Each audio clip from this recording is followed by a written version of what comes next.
now. So if we want to get married soon and we want to get things going, you need. And I was like, fuck it, I'm gonna take it, because I was out of bullets at that point, guys. I tried a few things. I was broke. I had nothing in my pocket, nothing in my bank account.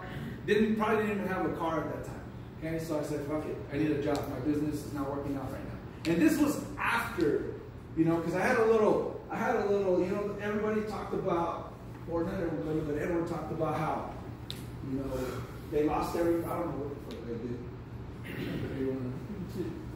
Okay, good. So I started like this, I went like this, and then I came kind of like the pinnacle where we're at right now, probably way beyond where we were at one point. But the point is, when you're here and you don't know any better, it's like whatever, you don't, that's where you're at, that's where your parents have been, that's where your family's always been. So when you're broke, you don't know the difference, but then you experience a little financial success, and you get to drive some nice cars, wear some nice clothes, live in some nice places, and then you got to come back over here.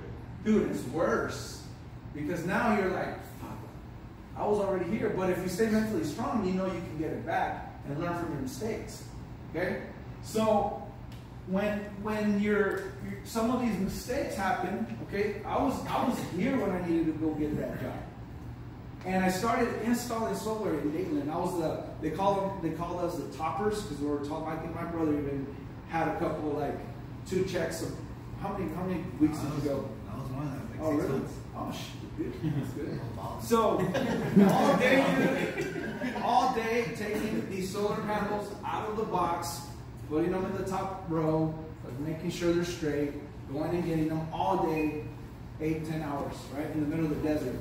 So I did that for a while, and from that position, there was one day where they asked, hey, is there anybody that can do quality control for today, because our quality control guy is out. We need somebody to sub in.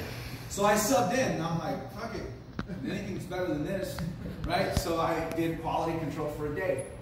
Well, fast forward to another project. Once that one was done, and we were in the orientation, they asked a question. This was a whole other solar. That was Dateland, and then this new one was in Gila Bend. They said, we need a quality control guy who's got experience. I was like, me, right? Because I thought I was fucking quality control because I had 1 day of experience.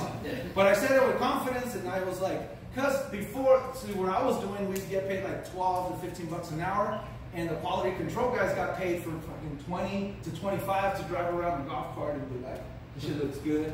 Right? So I was like, dude, I want that quality control job, because I remember that being a really cool job. You get paid more. So they're like, all right, cool, perfect. You and you, the 2 dudes that raised their hands, and we're all happy and shit. They take the rest of the guys somewhere else, and they took us to the back. They were like, all right, so our quality control guys, first off, you get paid the same. I was like, what? What? And then my other project, yeah, bro, that's another project, another company. Like, this is, you get paid the same, so it's not a pay increase or nothing, so it's the same shit. Okay, whatever, but it's gonna be a lot cooler. Well, this quality control job, the description was, I was basically the parts boy, like what's a good name for somebody that goes and gets parts? Gopher. Like the gopher. I was the fucking gopher. And the reason they call it quality control is because I got to make sure the parts were good before I brought them in. And whenever the parts weren't good inside the assembly line, I had to take them out. So I was constantly going in and out of the heat. And it was a miserable ass job. It was stupid. I had to memorize all the parts. I had to get all of them. And then people were like waiting for the parts. Like, hey, hurry up, fill up my part.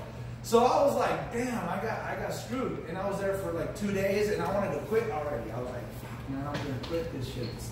It's annoying. I hate this quality control position, right?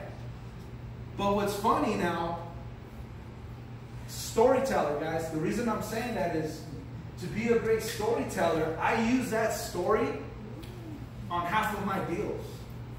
And it increases my credibility, because they're like, oh wow, you were in a big industrial project in Dayton, in Gila Bend, yeah. Oh, and you did quality control? So you're not just a fucking sleazy sales guy. You're somebody that earned it from the bottom. I've had people tell me that. And that's the intentions of my story when I'm telling it. You see what I'm saying? At that point, it was one of the most miserable moments.